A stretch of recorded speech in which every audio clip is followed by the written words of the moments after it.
उद्या महाराष्ट्राचे कर्तव्यदक्ष लोकप्रिय बूथ अध्यक्ष ते प्रदेशाध्यक्षापर्यंत आलेले आमच्या सर्वांचे नेते नवनिर्वाचित प्रदेशाध्यक्ष हे परभणी शहरामध्ये प्रथमच येत आहेत।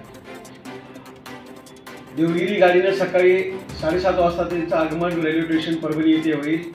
तिथून भव्य दिव्य स्वागत स्टेशनला केल्यानंतर आम्ही स्वागत रॅली सावली विश्रामगृह इथे इथपर्यंत काढण्यात येणार आहे। त्यानंतर पाथरीकडे जात असताना पेडगाव फाट्यावर एक स्वागत आहे, मानवतला रोडला स्वागत आहे महाराणा प्रताप चौकामध्ये, आणि छत्रपती शिवाजी महाराज चौक पाथरी इथे एक स्वागत आहे। जन्मभूमी असलेली साईबाबांची तिथे साईबाबांचं दर्शन घेऊन ते नरेंद्र स्वामी महाराजांच्या कार्यक्रमाला उपस्थित राहणार आहे।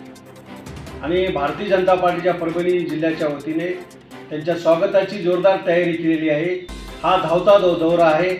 पक्षाचा कुठलाही कार्यक्रम साहेबांनी नाही दिला, नंतर मी एक दिवस पक्षाच्या कार्यक्रमासाठी संघटनात्मक कार्यक्रमासाठी मी येतो म्हणले।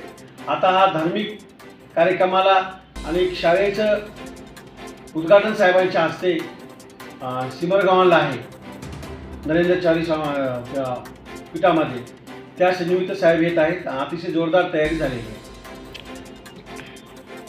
परभणी जिल्ह्यातील भारतीय जनता पार्टीच्या आजी माजी पदाधिकारी लोकप्रतिनिधी यांना मी विनंती करतो की जास्तीत जास्त संख्येने उद्या सकाळी 7 वाजता रेल्वे स्टेशन परभणी येथे उपस्थित राहून नवनिर्वाचित प्रदेशाध्यक्ष रवींद्र चव्हाण साहेबांचं भव्य दिव्य स्वागत भारतीय जनता पार्टी परभणी जिल्ह्याच्या वतीने आपल्याला करायचं आहे। सर्वांनी उपस्थित राहावं।